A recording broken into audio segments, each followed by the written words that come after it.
ಆದರೆ ನೀವು ಯಾಕೆ ಮಾಡಿದ್ರೆ ನಿಮ್ಮ ಉದ್ದೇಶ ಏನು?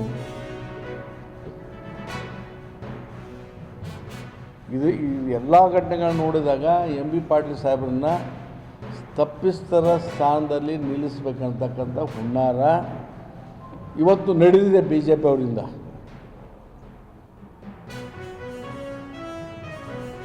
ಎಂ ಬಿ ಪಾಟೀಲ್ರವರು ಈ ರಾಜ್ಯದಲ್ಲಿ ಜಿಲ್ಲೆಯಲ್ಲಿ ಅನೇಕ ಪ್ರಗತಿಪರ ಕೆಲಸ ಮಾಡಿದ್ದಾರೆ. ಯಾರೂ ಮಾಡದೇ ಇರತಕ್ಕಂಥ ಕೆಲಸ ಇವತ್ತು ವಿದ್ಯಾರ್ಥಿಗಳಿಗಾಗಲಿ, ರೈತರಿಗಾಗಲಿ,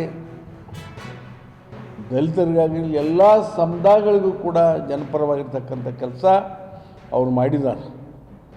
ಈ ಔದ್ಯೋಗಿಕ ಕ್ಷೇತ್ರ ಆಗಿರ್ಬೋದು, ಕೃಷಿ ಕ್ಷೇತ್ರ ಆಗಿರ್ಬೋದು, ನೀರಾವರಿ ಆಗಿರ್ಬೋದು, ಶಿಕ್ಷಣ ಆಗಿರ್ಬೋದು, ಎಲ್ಲದರಲ್ಲಿ ಕೂಡ ಜನೋಪಯೋಗಿಯಾಗಿರ್ತಕ್ಕಂಥ ಕೆಲಸ ಮಾಡಿದ್ದಾರೆ. ಯಾವುದೇ ಸ್ವಾಮೀಜಿಗಳು ಮಾಡದೇ ಇರತಕ್ಕಂಥ ಕೆಲಸ ಅವ್ರು ಮಾಡಿದ್ದಾರೆ. ಇವೆಲ್ಲ ಘಟನೆಗಳನ್ನು ನೋಡಿದಾಗ ಅವ್ರನ್ನ ಟಾರ್ಗೆಟ್ ಮಾಡಿ ಅವ್ರನ್ನ ತಪ್ಪಿಸ್ತಾರನ್ನ ನಿಲ್ಲಿಸಿ ಅವ್ರಿಗೊಂದೇನೋ ಅವರೇ ತಪ್ಪಿಸ್ತರು ಸರ್ಕಾರಿ ಕಾಲೇಜ್ ಮಾಡಲಿಕ್ಕೆ ಅಂತಕ್ಕಂಥ ರೀತಿಯಲ್ಲಿ ಇದು ಆಗಬಾರ್ದು ಅಂತಕ್ಕಂಥ ವಿನಂತಿಯನ್ನು ಮಾಡ್ತಾರೆ. ಈ